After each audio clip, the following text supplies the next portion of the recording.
जय श्री कृष्ण दोस्तों। अनुमान मन की कल्पना है और अनुभव जिंदगी का सबक है। सच्ची खुशी तभी होती है जब आपकी सोच, कथन और कर्म में समानता हो, और यह सब अनुभव से मिलता है। आज की हमारी कहानी भी अनुभव पर आधारित है, इसलिए कहानी को पूरा सुने और यदि अच्छी लगे तो हमारे चैनल को ज़रूर सब्सक्राइब करें और वीडियो को लाइक करें। रामधन नाम का एक पुराना व्यापारी था जो अपनी व्यापारी समझ के कारण दोनों हाथों से कमा रहा था। उसको कोई भी टक्कर नहीं दे सकता था। वो दूर दूर से अनाज लाकर उसे शहर में बेचता था। उसे बहुत सा लाभ होता था। वो अपनी इस कामयाबी से बहुत खुश था, इसलिए उसने सोचा व्यापार बढ़ाना चाहिए और उसने पड़ोसी राज्य में जाकर व्यापार करने की सोची। दूसरे राज्य जाने के रास्ते का मानचित्र देखा गया, जिसमें साफ साफ था कि रास्ते में एक बहुत बड़ा मरुस्थल है।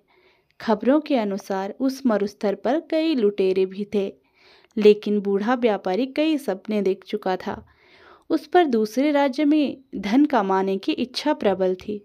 उसने अपने कई किसान साथियों को लेकर प्रस्थान करने की ठान ली। बैलगाड़ियां तैयार की गई और उस पर अनाज लादा गया। इतना सारा माल था जैसे कोई शाही सवारी हो। बूढ़े रामधन की टोली में कई लोग थे, जिनमें जवान युवक भी थे और वृद्ध अनुभवी लोग भी, जो बरसों से रामधन के लिए काम कर रहे थे। जवानों के अनुसार अगर इस टोली का नेतृत्व कोई नवयुवक करता तो अच्छा होता, क्योंकि यह वृद्ध रामधन तो धीरे धीरे जाएगा और पता नहीं उस मरुस्थल में क्या क्या देखना पड़ेगा। तब कुछ नौजवानों ने मिलकर अपनी अलग टोली बना ली और स्वयं का माल ले जाकर दूसरे राज्य में जाकर व्यापार करने की ठानी। रामधन को उसके चहेते लोगों ने इस बात की सूचना दी। तब रामधन ने कोई गंभीर प्रतिक्रिया नहीं दिखाई। उसने कहा, भाई, सबको अपना फैसला लेने का अधिकार है। अगर वो मेरे इस काम को छोड़ अपना काम शुरू करना चाहते हैं तो मुझे कोई आपत्ति नहीं है, और भी जो उसके साथ जाना चाहता है वह जा सकता है। अब दो अलग व्यापारियों की टोली बन चुकी थी, जिसमें एक का नेतृत्व वृद्ध रामधन कर रहे थे और दूसरे का नेतृत्व नवयुवक गणपत कर रहे थे।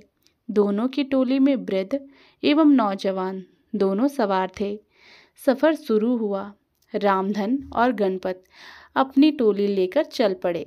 थोड़ी दूर जब सब साथ साथ ही चल रहे थे कि जवानों की टोली तेजी से आगे निकल पड़ी और रामधन और उसके साथी पीछे रह गए।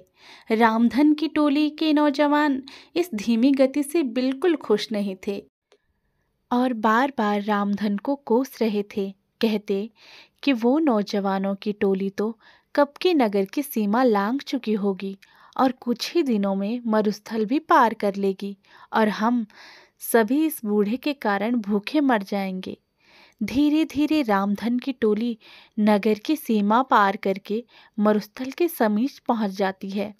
तब रामधन सभी से कहते हैं, यह मरुस्थल बहुत लंबा है और इसमें दूर दूर तक पानी की एक बूंद भी नहीं मिलेगी, इसलिए जितना हो सके पानी भर लो। और सबसे अहम, यह मरुस्थल लुटेरों से और डाकुओं से भरा हुआ है, इसलिए हमें यहाँ का सफ़र बिना रुके करना होगा। साथ ही हर समय चौकन्ना रहना होगा। उन्हें मरुस्थल के पहले तक बहुत से पानी के गड्ढे मिल जाते हैं, जिससे वे बहुत सारा पानी संग्रहित कर लेते हैं। तब उनमें से एक पूछता है कि इस रास्ते में पहले से ही इतने पानी के गड्ढे हैं, हमें एक भी गड्ढा तैयार नहीं करना पड़ा। तब रामधन मूंछों पर ताव देकर बोलते हैं, इसलिए तो मैंने नौजवानों की उस टोली को आगे जाने दिया। यह सभी उन लोगों ने खुद के लिए तैयार किया होगा, जिसका लाभ हम सभी को मिल रहा है। यह सुनकर टोली के विरोधी साथी खिंचवा जाते हैं और अन्य रामधन के अनुभव की प्रशंसा करने लगते हैं। सभी रामधन के कहे अनुसार बंदोबस्त करके और आराम करके आगे बढ़ते हैं। आगे बढ़ते हुए रामधन सभी को आगाह कर देता है कि अब हम सभी मरुस्थल में प्रवेश करने वाले हैं। वहाँ ना तो पानी मिलेगा और ना खाने को फल और ना ही ठहरने का स्थान, और यह बहुत लंबा भी है। हमें कई दिन भी लग सकते हैं। सभी रामधन की बात में हामी मिलाते हुए उसके पीछे हो लेते हैं। लगते हैं कि जब वे लोग हमारी सहायता कर रहे थे तो इस वृद्ध रामधन को क्या परेशानी है। कुछ देर चलने के बाद फिर से कुछ लोग सामने आ जाते हैं जिनके वस्त्र गीले थे, और वे रामधन और उसके साथियों को कहते हैं कि आप सभी राहगीर लगते हो और इस मरुस्थल के सफ़र में थके लग रहे हो।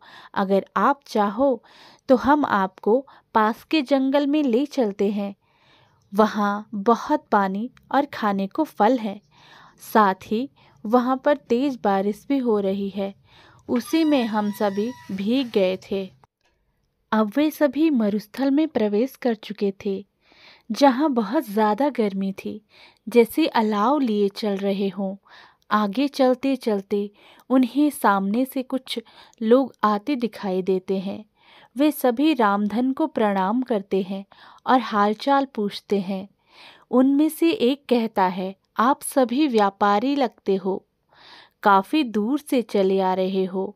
अगर कोई सेवा का अवसर देंगे तो हम सभी तत्पर हैं।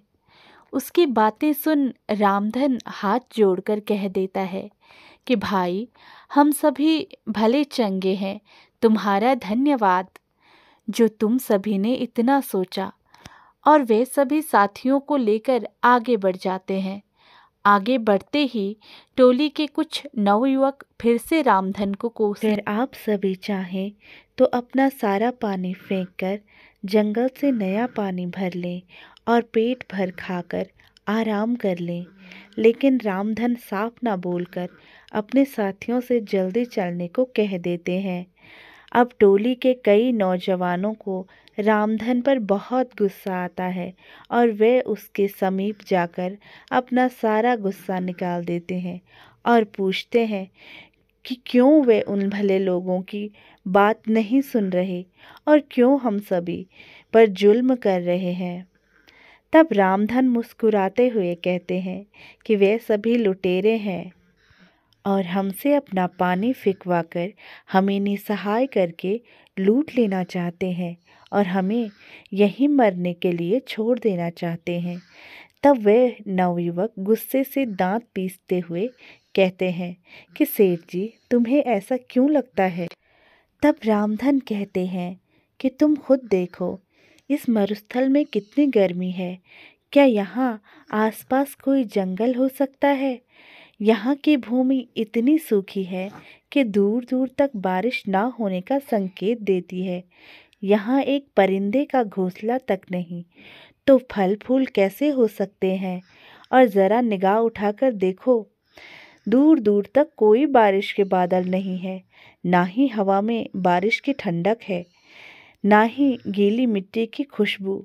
तो कैसे उन लोगों की बातों पर यकीन किया जा सकता है। मेरी बात मानो, कुछ भी हो जाए अपना पानी मत फेंकना और ना ही रुकना। कुछ देर आगे चलने के बाद उन्हें रास्ते में कई नरकंकाल और टूटी फूटी बैलगाड़ी मिलती है। वे सभी कंकाल गणपत की टोली के लोगों के थे। उनमें से एक भी नहीं बचा था। उनकी ऐसी दशा देख सभी रोने लगते हैं, क्योंकि वे सभी उन्हीं के साथी थे। तब रामधन कहते हैं कि ज़रूर इन लोगों ने तुम्हारे जैसे ही इन लुटेरों को अपना साथी समझा होगा, और इसका परिणाम यह हुआ कि आज इन्हें अपने जीवन से हाथ धोना पड़ा। रामधन सभी को ढांढस बंधाते हुए कहते हैं, हम सभी को यहाँ से जल्दी निकलना होगा, क्योंकि वे सभी लुटेरे अभी भी हमारे पीछे हैं।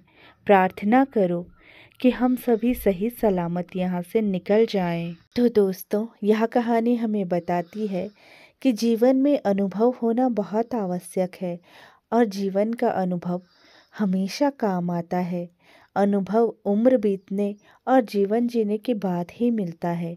अनुभव कभी भी पूर्वजों की जागीर में नहीं मिलता।